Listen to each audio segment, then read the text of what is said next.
మాజీ మంత్రి వైఎస్ వివేక హత్యపై టీడీపీ చీఫ్ ఏపీ సీఎం చంద్రబాబు సంచలన వ్యాఖ్యలు చేశారు.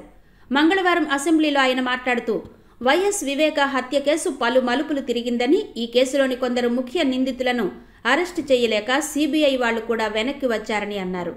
కానీ హూ కిల్డ్ బాబాయ్ అనే ప్రశ్నకు త్వరలోనే సమాధానం వస్తుందని కీలక వ్యాఖ్యలు చేశారు. వైసీపీ పాలనలో డ్రగ్స్, గంజాయి విపరీతంగా పెరిగాయని, ఇప్పుడు ఈ డ్రగ్స్, గంజాయిలను ఉక్కుపాదంతో అణచివేస్తామని తేల్చి చెప్పారు. రాష్ట్రంలో నేరాలు చేయాలనుకుంటే ఊరుకునేది లేదని, ఎవరైనా సరే శాంతి భద్రతలకు విఘాతం కలిగిస్తే సహించేది లేదని స్వీట్ వార్నింగ్ ఇచ్చారు. రాష్ట్రాన్ని పునర్నిర్మించే బాధ్యత మాదని స్పష్టం చేశారు. ఇటుక ఇటుక పేర్చుకుంటూ వస్తున్నామని, రాష్ట్ర ప్రజలు మాపై పెట్టుకున్న ఆశలను నెరవేరుస్తామని స్పష్టం చేశారు. ఏపీ రాజధాని అమరావతి నిర్మాణాన్ని పూర్తి చేసి తీరుతామని బాబు వాగ్దానం చేశారు.